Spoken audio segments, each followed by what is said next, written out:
Saludos, este es su programa Caminos Inescrutables. Les bendecimos en el día de hoy y les deseamos a todos que el Señor derrame sus ricas y abundantes bendiciones sobre su vida. Les bendecimos en este día. Hoy es 3 de marzo del 2026 y estamos aquí para proseguir con la enseñanza que tenemos acerca del reino de Dios o de qué se trata Jesús de Nazaret. Entonces, dentro de esta enseñanza, ya las próximas semanas estaremos dando un resumen de lo que hemos dicho para entonces saltar a la otra área, el reino como una realidad dentro del ministerio de Jesús. Pero ahora estamos tocando esta otra parte del reino como un evento escatológico en el futuro que todavía estamos esperando.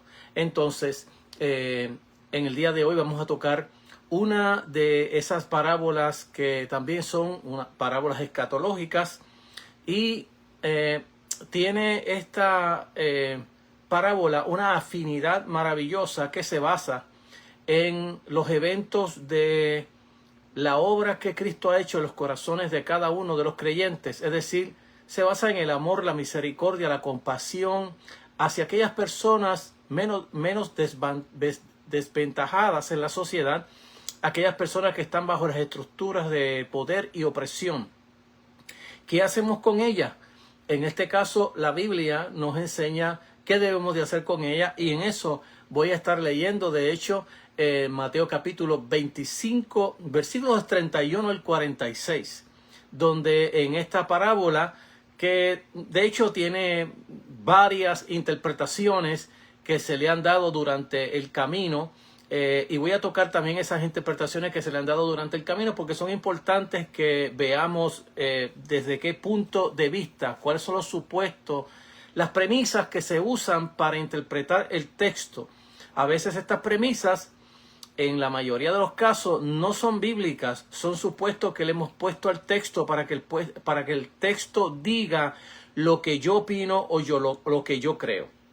Así que vamos a estar tocándolos también para que aquellas personas que han escuchado la parábola desde ese punto de vista sepan cuál ha sido el supuesto que se ha usado para interpretarla o para entenderla desde ese punto de vista. No sin antes orar y darle gracias al Señor, encomendar nuestras vidas a los pies del Señor, que el Espíritu Santo siga dirigiendo nuestros corazones a mí y a ustedes y que el Señor se glorifique de manera especial, de manera que en nuestras vidas haya fruto del Espíritu en nuestros corazones. Padre, gracias te damos por tu amor, bondad y misericordia y te pedimos en el nombre de Jesús que te glorifiques en cada vida, en cada corazón, que me des sabiduría, entendimiento para explicar tu palabra, pero también a mis oyentes también. Tú le brindes, le abres el entendimiento, le brindes esa gracia del Señor sobre sus vidas por el Espíritu para que puedan entender la palabra. Te lo pido en el nombre de Jesús, a quien doy toda la gloria y la acción de gracias. Amén.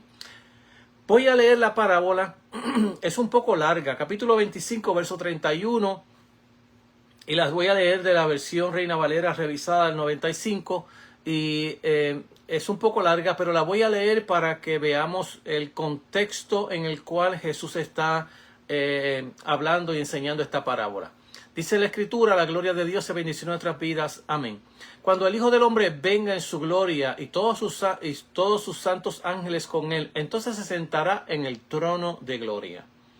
Serán reunidas delante de él todas las naciones. Entonces apartará los unos a los otros, como aparta el pastor a las ovejas de los cabritos.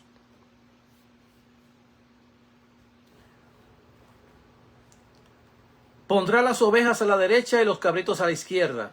Este es uno de los versículos o el versículo clave para entender la parábola. Entonces el rey dirá a los de la derecha: venid, benditos de mi Padre, heredad del reino preparado para vosotros desde antes de la fundación del mundo. Porque tuve hambre y me diste de comer, tuve sed y me diste de beber, fui forastero y me recogiste, estuve desnudo y me vestiste, enfermo y me visitaste, en la cárcel y fuiste a verme. Entonces los justos les responderán diciendo: Señor, ¿cuándo te vimos hambriento y te alimentamos, o sediento y te dimos de beber? ¿Y cuándo te vimos forastero y te recogimos, o desnudo y te vestimos? ¿O cuándo te vimos enfermo en la cárcel y fuimos a verte? Respondió el rey, les dirá: de cierto os digo que en cuanto lo hiciste a uno de mis hermanos más pequeños, este es otro texto clave para entender la parábola, a uno de mis hermanos más pequeños, a mí lo hiciste. Entonces dirá también a los de la izquierda: apartados de mí, malditos, al fuego eterno preparado para el diablo y sus ángeles, porque tuve hambre y no me diste de comer, tuve sed y no me diste de beber, fui forastero y no me recogiste, estuve desnudo y no me vestiste, enfermo y en la cárcel y no me visitaste. Entonces también ellos le responderán diciendo: Señor, ¿cuándo te vimos hambriento, sediento, forastero, desnudo, enfermo en la cárcel y no te servimos? Entonces le responderá diciendo: de cierto os digo que en cuanto no lo hiciste a uno de estos más pequeños, tampoco a mí lo hiciste. Irán estos al castigo eterno y los justos a la vida eterna. Dios añada bendición a nuestras vidas por medio de su palabra, y que esta parábola de alguna manera nos ayude a entender la verdad que vamos a estar enseñando. Bien, para empezar esta parábola, ya les dije con anterioridad que muchos estudiosos de la Escritura la interpretan de distintas maneras. Es decir, le han puesto unos supuestos para interpretarla de distintas maneras para apoyar la tesis que ellos quieren plantear. Por otro lado, yo entiendo que la parábola es sumamente sencilla, aunque entiendo también que el problema que hemos tenido desde la Reforma para acá, y como digo la Reforma porque la Reforma evangélica fue la que puso estos fundamentos, los que los trabajó. Ya conocemos todos los asuntos de la justificación de la fe de Martín Lutero, y cómo la Iglesia Reformada comenzó a trabajar con el asunto del tema de la soteriología, es decir, cómo el hombre es salvo. Cada uno de los reformadores le dio una interpretación distinta al tema. Tan fuerte fue esta situación que hasta nuestros días ha habido esta enseñanza tanto en los libros de Romanos, Gálatas, etcétera, hablando sobre el asunto de la justificación de la fe fuera de las obras. Y esta parábola tiene ese toque teológico que de alguna manera u otra nos trae complicaciones por causa exactamente de las maneras como interpretamos nosotros el tema de la soteriología. Así que yo en el día de hoy voy a tratar de explicarlo. Si a mí no me da el tiempo, bueno, para la próxima semana dejaré parte de esta parábola para poderla explicar con más detenimiento, porque es importante para mí poderles explicar con lujo y detalle para que sepamos de qué se trata esta parábola. Vuelvo a repetir que cuando Jesús habla en las parábolas, Él está hablando su doctrina, la ética que tiene que ver con el reino de Dios o el reino de los cielos. Es decir, cómo es el comportamiento ético que debe de tener aquellos que tienen relación con Dios, que tienen una intimidad con Dios, que viven supuestamente con Dios, y cuál debe ser la praxis que debe tener cada uno de aquellos que decimos que tenemos relación con Dios, que andamos con la Biblia en la mano, o que la predicamos o la enseñamos. Así que esta parábola vamos a ver los cimientos de mucho, pero quiero enseñarla, quiero explicarla con lujo y detalle porque sé que tiene sus complicaciones, y quiero hablar, como ya dije, de las interpretaciones que se le han dado a esta parábola, que no es tan complicada o no es complicada según mi entendimiento, pero muchos la han complicado o le han dado otras interpretaciones que no son correctas, es decir, no están en el texto. Así que quiero hablar de eso. La parábola, más que una parábola tradicional, esta narración es muy importante dentro del discurso escatológico de Jesús que incluye un singular detalle parabólico referente a las ovejas y los cabritos. Mateo capítulo 25, versos 32 y 33.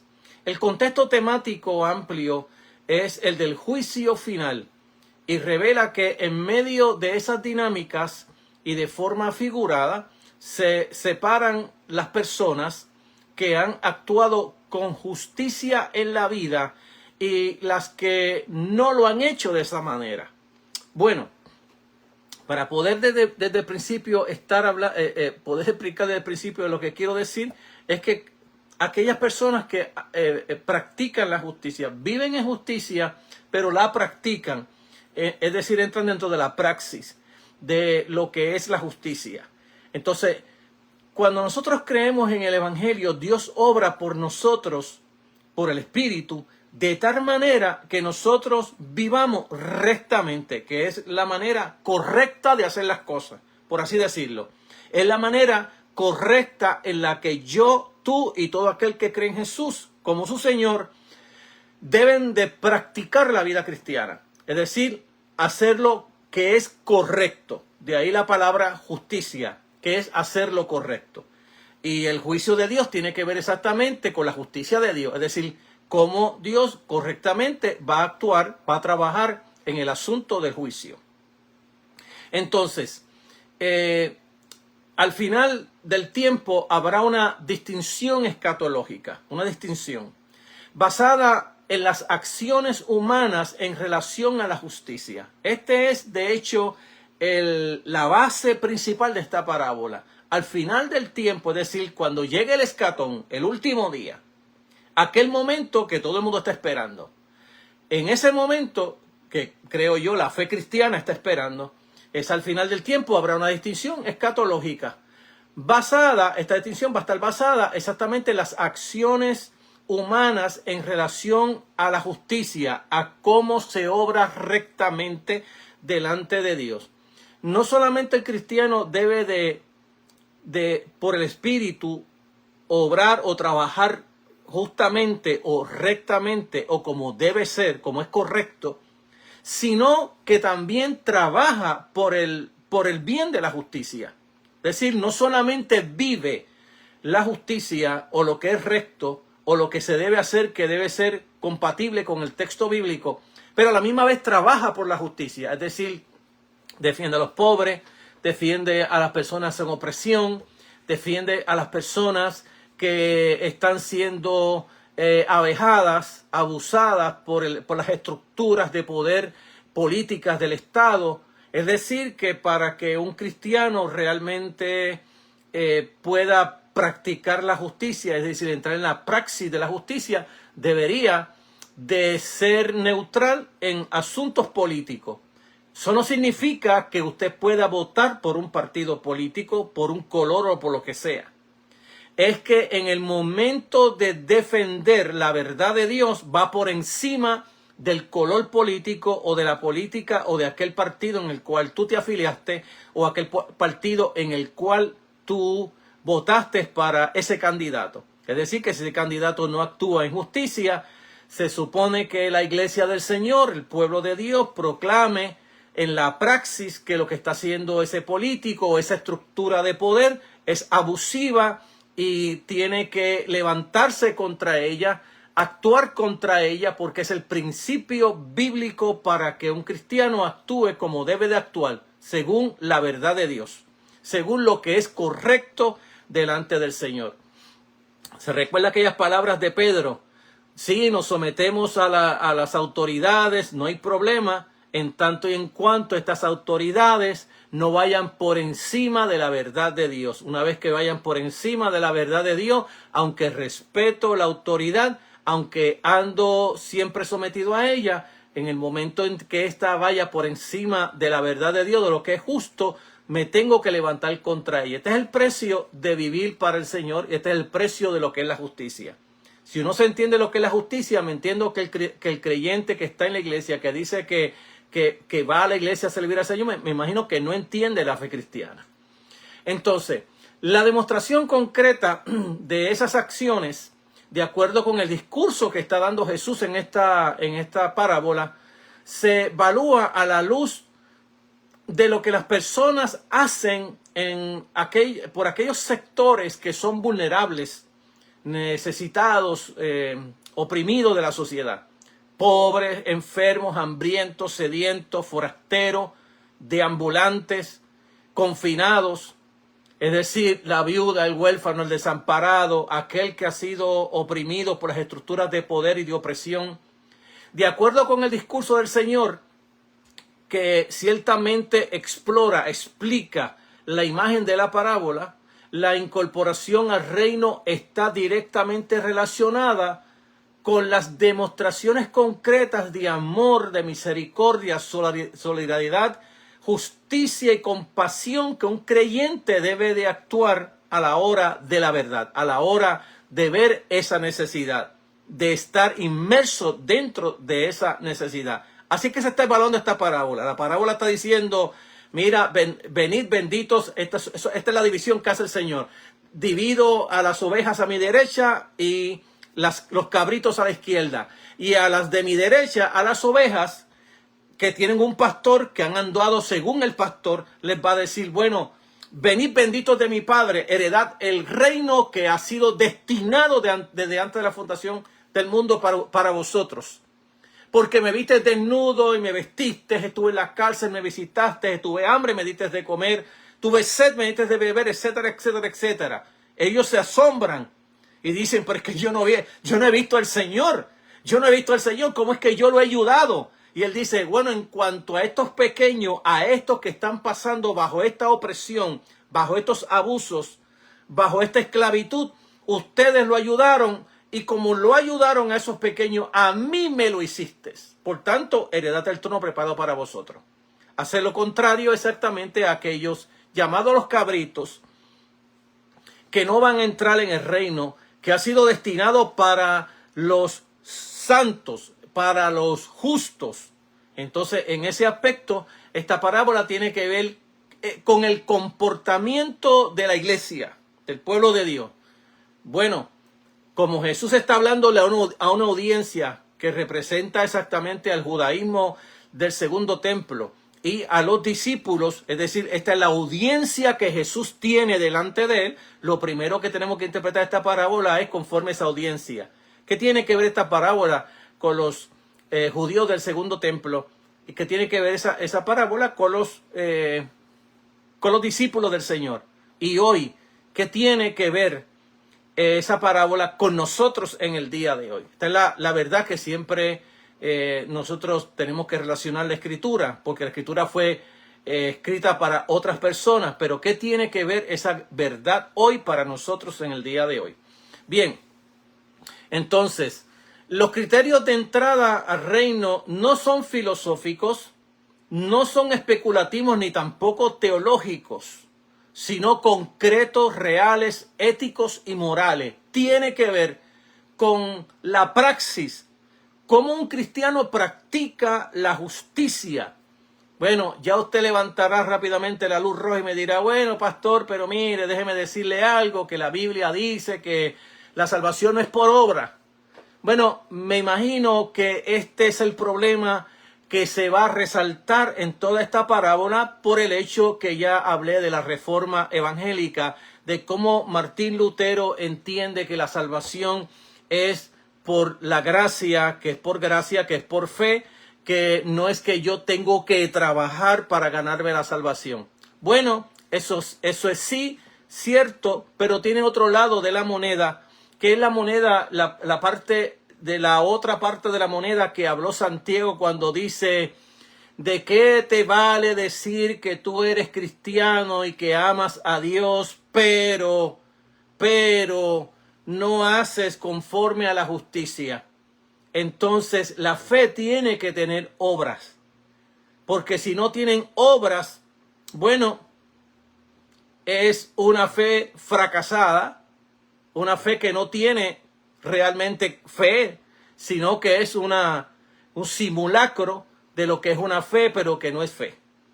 Entonces, si unimos a Santiago y unimos a la misma vez a Pablo, en los escritos encontramos que para que una persona sea salva no necesita hacer obra. Es salvo por la gracia previniente de Dios en la vida de esa persona. Eso es claro teológicamente hablando.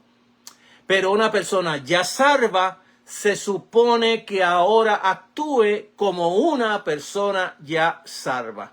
Es decir, que es imposible que una persona diga, no, ya yo he sido libre, Dios me libertó, Dios rompió mis cadenas, pero yo sigo andando como si yo tuviera cadena. Entonces, no ha sido libre. Bueno, esto se puede explicar de muchas maneras, hay muchísimo en la Biblia para explicarlo, y quisiera de hecho tomar el tiempo para hacerlo, porque es importante entender esta parábola si es que verdaderamente la queremos entender. Vuelvo a repetir, bajo la premisa bíblica y no bajo los supuestos o premisas filosóficas o teológicas que queremos indilgarle al texto que el texto no tiene. Y yo quiero hablar de lo que el texto tiene. Entonces, varios detalles de este mensaje deben evaluarse con detenimiento.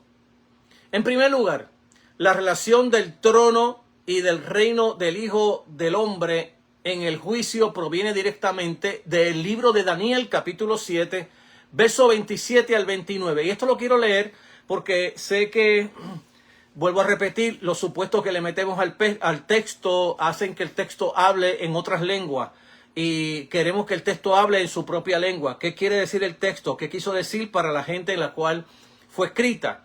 Y allí el texto dice, y que el reino, el dominio y la majestad de los reinos debajo de todo el cielo sean dados al pueblo de los santos del Altísimo, cuyo reino es reino eterno, y todos los dominios le servirán y obedecerán.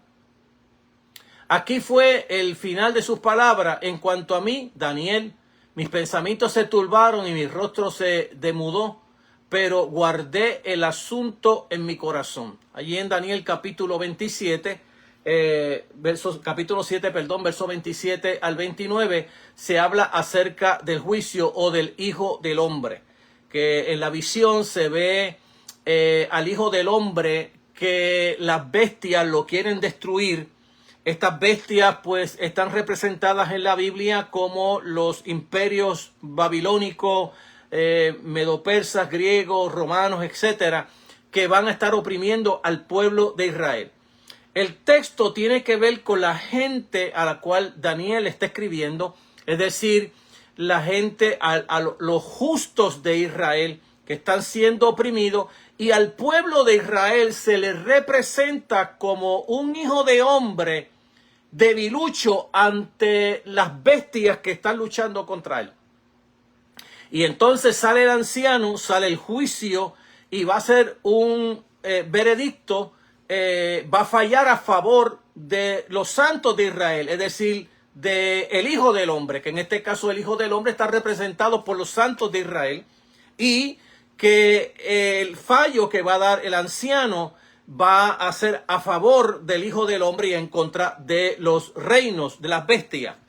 Bueno, ese contexto bíblico en Daniel, ahora Jesús se lo va a apropiar. Él es el Hijo del Hombre que va a ser crucificado, va a ser maltratado, va a ser avejado por el pueblo, pero que al fin Dios también hará un juicio a favor del Hijo del Hombre, y este Hijo del Hombre será exaltado en las nubes de la gloria de Dios. Y ahí se trata exactamente de lo que Jesús habla acerca del Espíritu Santo, que cuando el Espíritu Santo convencerá al mundo de pecado, de justicia y de juicio. Este que fue elevado a las nubes, el Hijo del Hombre, ha sido exaltado por Dios, porque lo que él vino a hacer de traer el reino de Dios, y que el pueblo de Israel lo rechaza, lo mata y lo crucifica y lo mata, este es el que ha sido exaltado por Dios. Lo mismo va a ocurrir en Tesalonicenses cuando los santos van a ser arrebatados en las nubes. Es decir, van a subir en victoria. No es que van a volar para el cielo, sino que tomando exactamente los pasajes de Daniel capítulo 7, versos del 27 al 29, tomando los pasajes del Hijo del Hombre que Jesús se apropia a sí mismo, que está tomando lo de Daniel. Pablo ahora lo va a tomar con la iglesia, de que la iglesia que ha sido sufrida por el Imperio Romano, también va a ser arrebatada en las nubes, es decir, va a recibir la victoria y la glorificación que Dios le prometió. Cada uno de ellos está hablando de cómo Dios va a vindicar a los santos. En este caso Israel, a los santos de Israel en el tiempo de Daniel, y en el tiempo de las bestias, y a los santos, al santo de Dios, en este caso a Jesús de Nazaret, el Hijo del Hombre, y a los santos de la iglesia en el Nuevo Testamento. De eso se trata exactamente estas figuras que vemos nosotros en el libro de Daniel y que ahora la está aplicando Jesús a sí mismo, y que Pablo ahora se lo va a aplicar a la iglesia. Y esa singular percepción teológica se manifiesta con claridad en el Evangelio de Mateo en repetidas ocasiones. Por ejemplo, en Mateo capítulo 16, verso 27, porque el Hijo del Hombre vendrá en su gloria, en la gloria de su Padre con sus ángeles, y entonces pagará cada uno conforme a su obra. También en Mateo capítulo 19, verso 28, de cierto os digo que en esta generación, cuando el Hijo del Hombre se siente en el trono de su gloria, vosotros que me habéis seguido también os sentaréis sobre 12 tronos para juzgar a las 12 tribus de Israel. Mateo capítulo 25, del 31 al 46, que ya estamos tocando. Estas son las 4 pasajes que Mateo está usando para hablar de cómo esto va a ocurrir.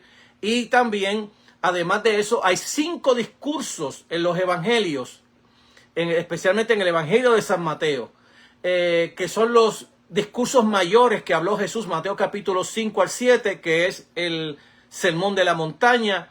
Capítulo 13, que incluye 4, 5, 6 parábolas que tienen que ver también con esto. Capítulo 18 y capítulo 24. Todos estos discursos que Jesús está dando, de acuerdo con la presentación de Mateo, finalizan destacando el tema del juicio de Dios, el juicio divino, que ciertamente no es un asunto menor en los evangelios, y de hecho que en el evangelio que no es sinóptico, el evangelio de Juan, Juan lo presenta también como que a él, a Jesús, se le ha dado el derecho de juzgar. Así que en este caso se está explicando estas parábolas en los propios evangelios. Esta parábola es una manera en que el evangelista Mateo relaciona el reino de los cielos, o el reino de Dios, que ya he dicho en otras ocasiones que significa lo mismo, proclamado por Jesús, con el tema del juicio divino o el juicio final. Y si ubicamos estas afirmaciones teológicas en el contexto amplio de la convicción de que Mateo le escribe primordialmente a esa comunidad judía, podemos entender que la manifestación plena y final del reino en los discursos de Jesús tiene un firme componente escatológico de juicio final definitivo. Estos mensajes en parábolas estaban dirigidos ciertamente a la comunidad de líderes religiosos judíos de Jerusalén, que debían entender bien el idioma teológico que Jesús utilizaba, reconociendo los temas escatológicos de las tradiciones proféticas que ya venían en la Torá, en el Antiguo Testamento. Entonces, la audiencia que Jesús usa en este caso es suponer que está hablándole al pueblo judío del segundo templo, es decir, a los judíos del tiempo de Jesús, y que también está hablándole a los discípulos que siempre andaban con Jesús. Esta es la audiencia en la cual hay que interpretar la parábola por primera vez. La parábola tiene un indicativo que nos está diciendo, se le está hablando a este tipo de personas. Bueno, para traer un pasaje que también es importante en esta enseñanza, es del joven rico, que viene donde el Señor y le pregunta a Jesús qué cosas debo hacer para ser salvo. Y Jesús le dice, bueno, ¿conoces la ley? Bueno, sí, no matarás, no adulterarás, bla, bla, bla, bla, bla. Amarás a tu prójimo como a ti mismo, amarás a Dios. Y cuando Jesús le dice, bueno, estas cosas, bueno, él dice, todas estas cosas las he guardado desde mi juventud. Pareciera, ¿no? Cuando Jesús le dice, bueno, entonces vende lo que tiene y dalo a los pobres, entonces tendrás tesoro en el reino. Él deja al Señor y se va cabizbajo y se pierde el reino. Es decir, el reino preparado para los hijos de Dios, él pierde el reino. No le gusta entrar al reino. ¿Cuál fue el problema? Bueno, el problema es que todo esto que he guardado era una fiel mentira que estaba diciéndole a Jesús. Él no estaba usando lo bueno de su material que tenía, que era rico, para darle a aquellas personas exactamente que vivían en angustia, en desesperación, en pobreza, en sufrimiento. En nada lo estaba ayudando y en nada estaba cumpliendo con el mandamiento que decía que amarás al Señor tu Dios sobre todas las cosas y a tu prójimo como a ti mismo. Estaba diciendo una mentira a Jesús. Y por eso que Jesús, cuando él dice todo esto lo he cumplido, Jesús le dice, no, una cosa te falta. Y es la cosa más importante, que no estás practicando la justicia, que no amas a tu prójimo y que tampoco amas a tu Dios. Porque si amaras al Señor tu Dios con todo tu corazón, tus obras de justicia fueran un reflejo de tu intimidad y tu relación con Dios. Y esa intimidad se ve en la imagen de Dios que tienen estos pequeños que tú no le has dado de tus riquezas y no las has compartido con ella y lo has dejado en miseria. Y ellos tienen la imagen del Dios viviente en ellos. Entonces, desde ese punto de vista que estamos entendiendo la parábola que el Señor hablaba, o mejor dicho, el asunto que se aparece el joven rico para decirle al Señor lo mucho bien que estaba haciendo, guardando la ley de Dios. Jesús le está diciendo, no has guardado nada. No has guardado nada. No has guardado la justicia. No has hecho lo correcto que debe hacer una persona que ama al Señor con todo su corazón, con toda su mente, con toda su fuerza. Entonces, vamos a hablar ahora de la cultura hebrea del tiempo de Jesús, que es importante para entender las parábolas. Tenemos que recordar que las parábolas son situaciones históricas de la vida real de Jesús, del momento histórico de Jesús. Es como si yo fuera ahora a hablar en parábola, pues yo tendría que tomar las cosas que suceden dentro de mi cultura, dentro de mi sociedad, para la gente de mi sociedad, yo comunicarle ese asunto histórico para traerle una verdad del reino de Dios.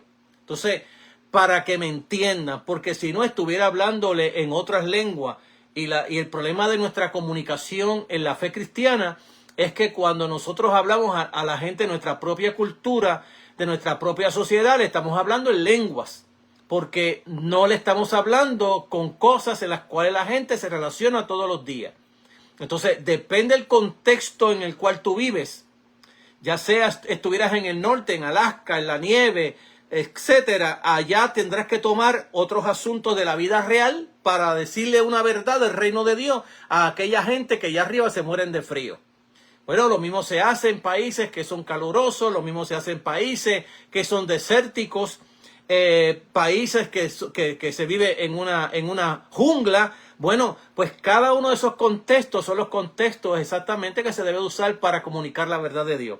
De la misma manera que Jesús usó su contexto histórico, donde él vivía en la Palestina del tiempo de Jesús, del segundo templo, donde estaba viviendo Jerusalén bajo la bota de Roma, que era una colonia, por así decirlo, de Roma, y que era un pueblo basado en la agricultura y la pesca. Pues bueno, Jesús tiene que tomar estas cosas de su contexto histórico, tiene que tomar cosas de los ladrones que habitaban en Jerusalén en esos tiempos y los caminos en los cuales estos ladrones se ocultaban para traer parábolas, para por ejemplo traer la parábola del buen samaritano, que esta persona que caminó a oscuro en un camino que era de ladrones, y los israelitas por naturaleza cuando iban a caminar En primer lugar, trataban de nunca caminar por esos caminos de noche.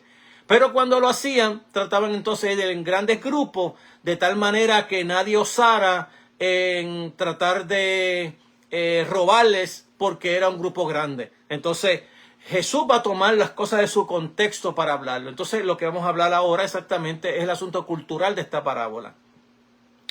La lectura de la Escritura, especialmente del Antiguo Testamento, pone de relieve que la imagen de las ovejas como representación del pueblo judío era muy común en el Antiguo Testamento. Un buen ejemplo de esa relación se puede encontrar, por ejemplo, en el libro de Ezequiel. Ezequiel capítulo 34, verso 1. También en el Salmo 23. Jehová es mi pastor, nada me faltará. En las asociaciones también con David, como con su vida pastoril. Salmo 16, versos del 1 al 13.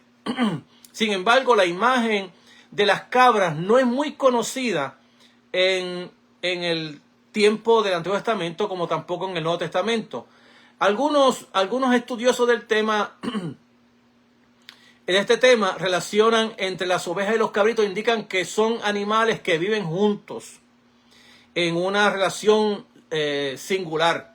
Como las cabras son más sensibles al frío, tradicionalmente se ha pensado que había que separarlas de las ovejas toda la noche para protegerlas. Otros estudiosos indican que la separación se relaciona con la identificación de los machos jóvenes para la alimentación de la comunidad de animales. Inclusive hay quienes creen que la separación se relaciona con los procesos de ordeño de los animales. Independientemente de los motivos reales y los propósitos específicos de la separación que hay entre las ovejas y los cabros, la separación de cabras y ovejas era un proceso común dentro de las comunidades pastoriles, tanto del Antiguo Testamento como del Nuevo. Y de hecho no era malo, bíblicamente hablando, en que estuvieran juntas, porque como son animales parecidos, aunque tienen sus grandes diferencias, se separaban por otros asuntos que no tenían que ver porque eran malas o buenas. De importancia capital, acuérdense que lo que Jesús está hablando allí es la separación de como el pastor separa las ovejas de las cabras. Esa es la premisa que Jesús está usando para traernos esta parábola, para explicarnos esta parábola. Es el asunto de la separación. ¿Cómo es que el pastor separa los dos grupos? Entonces, de importancia capital en la evaluación de este relato de Jesús es que no hay una valoración especial entre las ovejas y las cabras. Que la diferenciación está en el lugar donde se ubica, es decir, que una la ubica a la mano derecha y otra a la mano izquierda. Tanto las ovejas como las cabras eran animales apreciados por los pastores palestinos de la antigüedad. Inclusive se pastoreaban juntas. Y las referencias a la derecha y a la izquierda tradicionalmente se relacionan con aspectos positivos y negativos de la vida, respectivamente. Por lo tanto, lo que Jesús está tomando dentro de esta parábola para hablar de las separaciones de aquellos que hacen la justicia o practican la justicia y aquellos que no la practican, es decir, lo hace como el pastor separa a estos dos grupos. No hay nada malo en estos grupos. Lo que sí, se da énfasis es en el asunto de ponerlos uno a mano derecha y la otra a mano izquierda. Esa es la relevancia del pasaje bíblico para poder entenderlo. Ahora vamos a ver ahora las implicaciones, cómo esta parábola ha sido llevada interpretativamente para diferentes lugares, ¿no? Para derecha y para izquierda. Ya le dije, con la importancia de esta parábola radica realmente en el hecho que el valor que Jesús le está dando a esta parábola radica en la justicia. Es decir, como un creyente que vive rectamente, es decir, según el texto bíblico, vive rectamente, o lo que se llama en la Biblia justicia, vive en justicia, a la misma vez esa justicia en la que él vive entra en la praxis, es decir, la practica. La practica. Es decir, si yo amo, es justo, es recto que yo lo haga, porque eso es parte de la fe cristiana. Yo voy a amar, yo voy a tener misericordia, yo voy a ser justo. Bueno, esa es la manera que debemos de actuar. Ahora está, una cosa es decir, bueno, Dios me ha transformado, Dios me ha cambiado y así yo debo ser. Esa es mi relación. Bueno, esa relación se tiene que ver ahora en la praxis, en la práctica con otros hermanos. Cuando yo veo a alguien sufriendo, ¿qué yo debo de hacer en la práctica? Si en mi corazón hay compasión porque Jesucristo me ha transformado por el Espíritu Santo, me ha hecho una nueva criatura y yo he entrado dentro del proceso de lo que se llama la nueva creación de Dios que ya ha empezado con la resurrección de Jesucristo y que estoy por el Espíritu bajo el señorío de Jesús de Nazaret, pues se supone entonces que no solamente yo estoy viviendo la compasión, es decir, yo soy compasivo por la obra que Dios ha hecho en mí, es decir, por la nueva creación que ya ha empezado con la resurrección y que culminará en la nueva creación de Dios que ya ha empezado, ya empezó con nosotros y finalizará con nosotros y con toda el cosmos de Dios, con toda la creación de Dios. Entonces, desde ese punto de vista, pues se supone que si yo soy compasivo, ¿qué yo debo de hacer cuando veo la necesidad de una persona? Cuando yo veo a alguien tirado en el camino, cuando yo veo a alguien lacerado porque maltratado, tanto por la sociedad, bueno, puede ser hasta por gente que están en la iglesia. ¿Qué yo debo de hacer con él? Bueno, esa es la justicia. Esa es la manera rectamente que yo tengo que comportarme, lo que es justo, lo que yo debo de hacer con esa persona. Bueno, esta es la enseñanza de esta parábola. Tiene que ver con la vida justa. Tiene que ver con aquellas personas que han sido transformadas, que han sido cambiadas, que viven en la ética del reino de Dios, como habla el Sermón de la Montaña, capítulo 5 al capítulo 7 de Mateo. Y ahora, ¿cómo yo la practico? Entonces, esa es la realidad de la parábola. Si unimos entonces lo que hablamos al principio, la fe que hablaba Pablo, somos salvos por fe, sí, y por el otro lado, por allá Santiago dice, sí, pero la fe sin obra es muerta. Pues, eso es lo que Jesús está hablando aquí. Lo que Jesús habla en imágenes, Pablo, Santiago, Pedro y los demás lo van a hablar teológicamente, van a usar la hermenéutica, la teología, para explicarlo ahora teológicamente. Pero ya Jesús lo está hablando en imágenes. Está hablando de las ovejitas y de las cabritos. Y cómo unos y otros se van a separar, uno a la derecha y otro a la izquierda. Aquellos que no están andando en la justicia, que no la practican, están a la izquierda. Y aquellos que la practican están a la derecha. Entonces todavía hay mucho más que tengo que hablar de esto. Hay muchísimo en la Biblia para hablar. De hecho, el Sermón del Monte está lleno de eso, de cómo es que se vive la vida justa delante del Señor. Entonces, las implicaciones teológicas, la comprensión inicial básica de esta parábola, el mensaje del Señor, no es muy complicada, como ya dije al principio. Se deben entender las imágenes y el simbolismo que está detrás de ella. Sin embargo, las diferencias hermenéuticas han sido muchas. Por ejemplo, están las críticas a la salvación por las obras. Es decir, aquellos que piensan que la salvación es por la fe y por lo tanto, como es por la fe, no hay que hacer obra. Bueno, ese es un extremo. Porque cuando Pablo hablaba que la salvación era por la fe, Pablo nunca descartó en ninguna de sus cartas que una vez que ya tú has sido salvo por la fe, eso no significa que ya tú no hagas obra. Todo lo contrario, Pablo, si buscamos, por ejemplo, la epístola a los Efesios, hablaba que hemos sido transformados, hemos sido cambiados, hemos entrado en la nueva creación de Dios para hacer las obras de justicia de Dios. Ese es el tema de Pablo. Pablo en ningún lugar ese es el problema de usar la teología bíblica de la justificación de la fe en una sola vía y no en todo el macro que la Biblia habla acerca de la salvación. La salvación es por la fe. Cuando tú vienes a Cristo, tú no tienes que decirle al Señor, mira, Señor, yo hice esto, hice aquello, hice hecho, sálvame. No, eso no vale.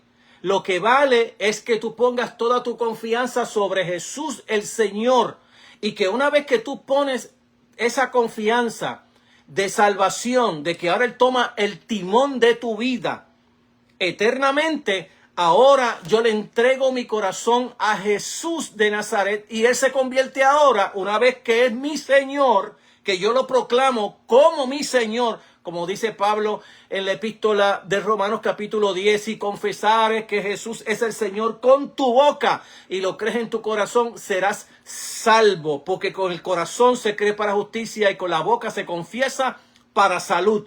De ahí está el tema de lo que es la salvación. Esa es la salvación que se predica, que Pablo predicó, pero Pablo nunca predicó el mensaje de salvación aparte de las obras. Es decir, que él habló acerca de la salvación que es por la fe, pero una vez que tú entras a la fe, es decir, que entras al grupo de cristianos, a la iglesia del Señor, ahora tú haces obra de justicia. Bueno, Pablo lo dice de esta manera. Miren cómo Pablo lo dice.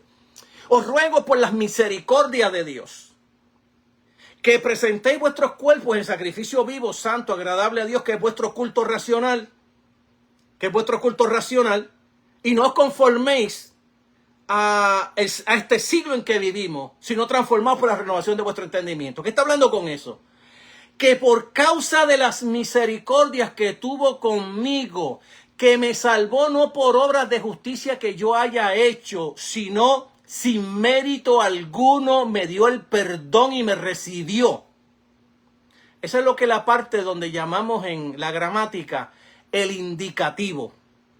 Mire, por ejemplo, el sermón del monte, que es un sermón maravilloso. Nadie lo predica porque nadie lo entiende. Porque usted no puede entender el sermón de la montaña aparte del reino. ¿Cómo usted me va a decir a mí que usted me va a predicar del sermón de la montaña si usted nunca sabe nada acerca del reino? Usted no sabe ni cómo el reino se ha traído. Usted no conoce a Jesús. Por eso es que el título que yo tengo al principio de estos videos es ¿de qué se trata Jesús?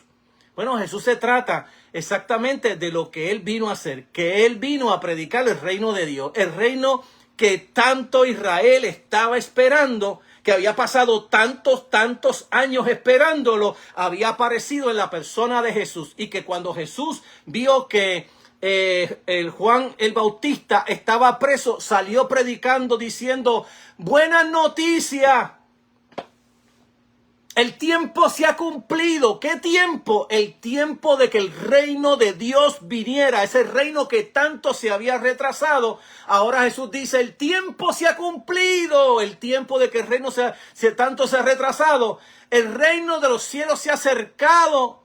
Por lo tanto, arrepentíos y creed en la buena noticia. ¿Cuál es la buena noticia? Que el tiempo se había cumplido, que el reino de Dios había llegado. Esa es la buena noticia, ese es el evangelio. Se recuerda a la gente que dice: no, yo predico el evangelio, el full gospel. No, yo predico el evangelio completo. ¿El reino dónde está? En ningún lugar. ¿Cómo se puede entender entonces el tema de la ética del reino que Jesús predica en el capítulo 5 al 7 del libro de San Mateo? Mire lo primero que Jesús dice. Jesús dice: bienaventurados los de limpio corazón. Esta es la parte de la escatología del reino de Dios. Es escatológica porque todas estas bienaventuranzas tienen que ver escatológicamente. De esto fue que empezamos a hablar nosotros aquí, en los estudios que llevamos, acerca de la escatología del reino. Cómo Jesús entendía la escatología. Bienaventurados los que sufren porque ellos recibirán consolación. Los que lloran porque ellos serán llamados los hijos de Dios. Ya ustedes son hijos de Dios. Ustedes son luz. Ustedes son sal. Esa es la parte del indicativo del mensaje del reino. Es algo en el cual ya somos. Pero una de las cosas que hay dentro del evangelio es que todavía no soy lo que debo de ser, pero ya soy lo que voy a ser. Ese es el tema del reino. El tema es que ya ha empezado lo que yo voy a hacer. Todavía no he llegado a hacer lo que voy a hacer, pero ya yo soy hijo de Dios. Mira como Juan en el capítulo, y esto invito a todos que lean en primera de Juan capítulo 3, 1 y 2. Ya soy hijo de Dios, pero todavía no se ha manifestado lo que voy a hacer. Ya soy hijo de Dios, pero todavía no se ha manifestado lo que vamos a hacer, pero cuando Él se manifieste, entonces seremos exactamente como debemos ser. En otras palabras, un cristiano es aquel que todavía no es lo que va a hacer, pero es ya lo que va a hacer. Ese es el tema del reino. El tema del reino es que ya sí, pero todavía no. Ya sí somos hijos de Dios, pero todavía no se ha manifestado lo que vamos a hacer. Pero cuando Él se manifieste, entonces nosotros también seremos manifestados juntamente con Él. ¿Qué es lo que va a ocurrir en esa manifestación juntamente con Él? La transformación de nuestros cuerpos. La salvación no es salvación de almas, por favor. La salvación es de nuestro ser completo, de todo nuestro ser, de este cuerpo que se va envejeciendo, que muere, pero que será también resucitado, porque el Señor no salvó las almas, salva al ser humano integralmente. Todo su ser va a ser salvado. Por lo tanto, Pablo dice, somos salvos, sí, ya, pero en esperanza. Pero la esperanza que no se ve, porque la esperanza que se ve, ¿para qué? Ya no es esperanza, ya lo veo. Entonces, Juan dice, sí, ya somos hijos de Dios, pero todavía no se ha manifestado lo que voy a hacer. Ya soy, pero todavía no. Entonces, ¿qué es un cristiano? Un cristiano es una persona que todavía no es lo que va a ser, pero está aspirando a ser lo que va a ser. Ya es hijo de Dios, ya. Pero eso significa que ya soy, pero todavía no. Y eso significa que ya yo he empezado a vivir la vida futura en Jesús, pero todavía la estoy viviendo en el presente, pero todavía no se ha consumado y se consuma en la venida de nuestro Señor y Salvador Jesucristo. Esa es la verdad que está en la Escritura. No hay otra manera de coger el texto y voltearlo de otra manera, porque el texto que está diciendo es que todavía no eres lo que vas a hacer, pero ya eres lo que vas a hacer. Ya ha comenzado, sí, pero todavía no. Y dentro de esa verdad que encontramos en la Escritura, el indicativo es que el Señor dice, ya eres luz, ahora compórtate como una luz. Ya eres sal y ahora debes de comportarte como sal. Eso es lo que la Biblia está hablando en el tema del reino, en la ética del reino. Ya Dios, en el indicativo, ya Dios dijo lo que tú eres. ¿Qué es lo que voy a hacer? Pues comportarme como Dios me dijo que yo soy. Soy hijo, pues tengo que comportarme como hijo de Dios. Soy bienaventurado, pues esa bienaventuranza me voy a comportar como una persona que ha sido bienaventurado, que aunque hoy sufro, que aunque hoy lloro, todavía no soy lo que voy a hacer, aunque ya soy lo que voy a hacer. Entonces esa es la verdad bíblica que encontramos nosotros. De hecho, en toda la Biblia, y toda la Biblia se interpreta de la misma manera. Este es ¿cómo se le llama? El framework, el marco teológico de trabajo que entendemos todo el Nuevo Testamento. ¿Cómo yo entiendo todo el Nuevo Testamento? Así se entiende la doctrina, así se entiende la doctrina de la salvación, la justificación, el nuevo nacimiento. Todas las doctrinas se entienden en el ya sí, pero todavía no. Todavía no he entrado a ese tema. Sí, exacto, no he entrado en ese tema y lo voy a entrar ya prontito cuando comience a dar un resumen de todo lo que he dado para que nadie se me pierda, porque ya estamos por el 26. Entonces, para que nadie se me pierda, voy a dar un resumen más tarde acerca de lo que yo he dado para entonces entrar cómo el Señor entiende el reino como una realidad en su propio ministerio y las evidencias que Jesús presenta como una persona que ya está dentro del reino de Dios, que está proclamando ese reino y que la gente ya está entrando a ese reino. Entonces, vamos a ver eso en la enseñanza. Entonces, como dije, la primera crítica que se hace en la salvación por las obras. Es decir, que no hay que hacer obras para ser salvo. Sí, eso es cierto, pero no es tan cierto. Es decir, es sí y no. Sí, uno es salvo sin obras, pero una vez que ya ha sido salvo, vive en esas obras, practica esas obras. Como si uniéramos ahora mismo teológicamente a Pablo, hablando de que la salvación aquí es por la fe. Es decir, la primera vez que yo vine al Señor, yo no tuve que presentarle a Él una lista de créditos para que Él me aceptara. Él me aceptó como yo estaba, sucio, asqueroso, perdido, andrajoso. Así me aceptó, así me perdonó.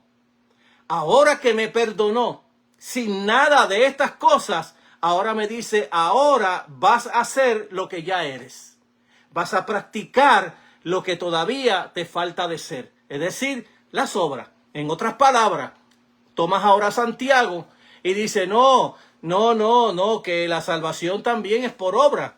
Porque cuando Dios llama a Abraham, Dios lo llama y por la fe él hace, pero él no se quedó parado. Él no se quedó ahí como si nada, él obró.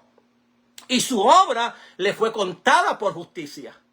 Entonces de ahí Santiago y Pablo parece que van por dos carreteras distintas, pero no.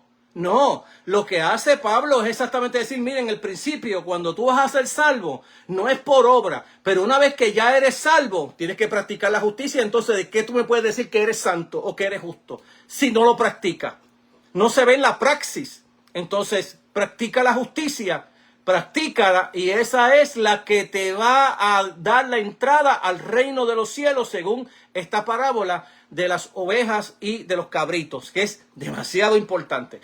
La segunda objeción que se pone dentro de esta parábola, o las implicaciones teológicas que tiene, la segunda es la referencia al juicio divino, que en este es de carácter universal, que incluye a judíos, cristianos y no cristianos.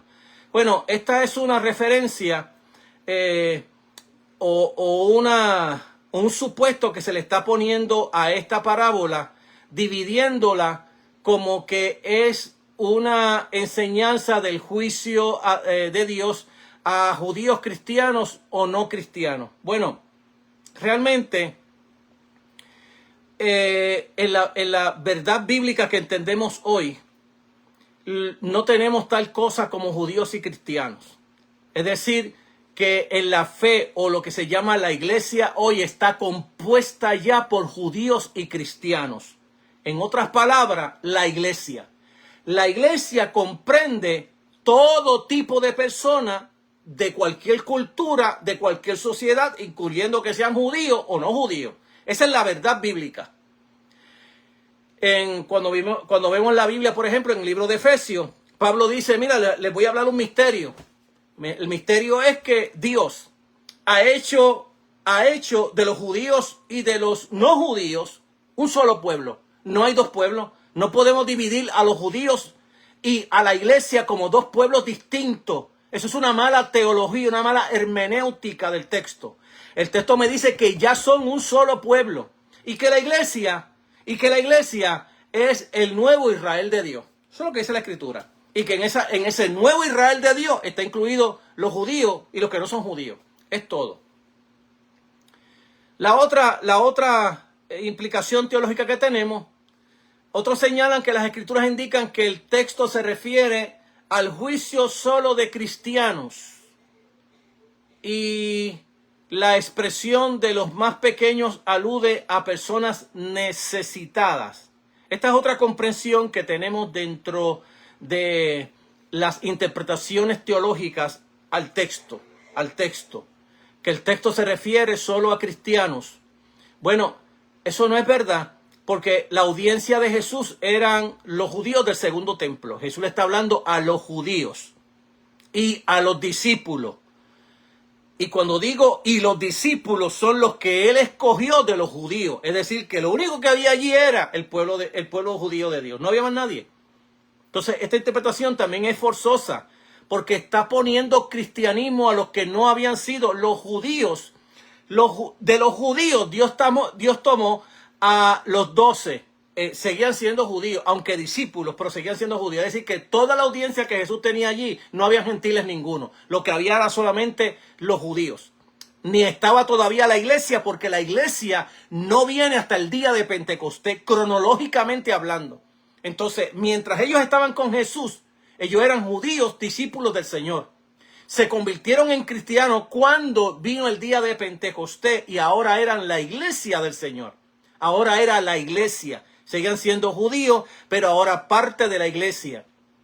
Y en esa verdad, cuando comenzó las misiones evangélicas, ellos comenzaron a traer gente de Samaria que no eran del pueblo de Israel, que no eran israelitas, y así la iglesia comenzó a convertirse más gentil que judíos dentro del tiempo después del derramamiento del Espíritu Santo, como codeudor de la nueva regeneración de Dios, la nueva creación de Dios, que es la iglesia. Entonces, esta interpretación también es forzada. La otra interpretación que encontramos en esta, bueno, de estas que, de la segunda que le hablé, de la interpretación de que el juicio, que este es de carácter universal, que incluye a judíos, cristianos y no cristianos, esta es una interpretación más bien dispensacionalista. La interpretación dispensacionalista hace de las cabras a los pueblos paganos que no ayudan a Israel a seguir hacia adelante. Esta es la interpretación común. El supuesto que le ponen es un supuesto dispensacionalista que tiene su enfoque en Israel como el único pueblo de Dios, punto. Y los demás somos un pueblo secundario. Bueno, en esta verdad ellos dicen, no, los cabros son las naciones que no le abrieron las puertas a los judíos cuando están en necesidad, que no los ayudan, o en comunidades de que hay cristianos, que hay judíos y los cristianos no los ayudan, que este juicio es para esos judíos que son incrédulos y los cristianos que a la misma vez no ayudan a los judíos. Esta es más dispensacionista que otra cosa. Bien, en el momento cuando la obra misionera de la iglesia tuvo un apogeo tremendo, se interpretó esta narración, es decir, esta parábola, como una referencia al juicio de las naciones que eran evaluadas a la luz de cómo recibían a las comunidades misioneras, es decir, a los misioneros que iban a esas comunidades, cómo los recibían. Aunque otros ven en la narración el juicio a las naciones en general, pero en referencia a cómo trataron a los judíos, esta también es dispensacionalista, a cómo trataron a los judíos que habían en sus comunidades. Esta siempre ha sido la interpretación, y así se interpreta de hecho los evangelios, y así se interpreta también el libro de Apocalipsis. Así que estas 4 referencias que hemos encontrado son las implicaciones teológicas de cómo se está interpretando la parábola. Tenemos que recordar que esta parábola, ya hablé de los tips con cómo se tiene que interpretar la parábola. El tiempo ya no me da, tengo que tomar esta parábola para una segunda parte y quiero explicar esta parábola porque esta parábola es sumamente importante para poder entender. Así que lamento que tenga que detenerme aquí porque no me gusta pasarme de 1 hora y ya me pasé. Así que nos veremos la próxima. Vamos a orar, vamos a darle gracias al Señor y yo voy a dar un resumen la próxima semana y volveremos a hacer un resumen de lo que hemos ya dicho y luego vamos a retomar la parábola para explicar qué tiene que ver esto de la justicia, es decir, cómo los elementos de justicia tienen que ver con la entrada al reino de Dios.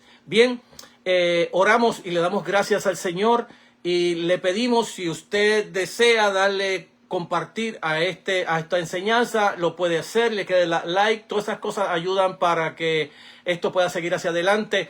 Padre, gracias te damos por tu amor, bondad y misericordia. Te pedimos que nos llenes de tu presencia, traiga salvación y perdón a todos, reconciliación, y que todos puedan entrar al reino de Dios que ya ha sido destinado para aquellos que aman al Señor.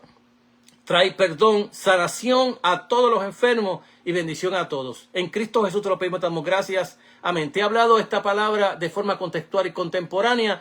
Nos veremos en el próximo programa de este programa que ya le hemos puesto el nombre Caminos Inescrutables. Que Dios te bendiga y que Él te bendiga 1000 veces más que a mí.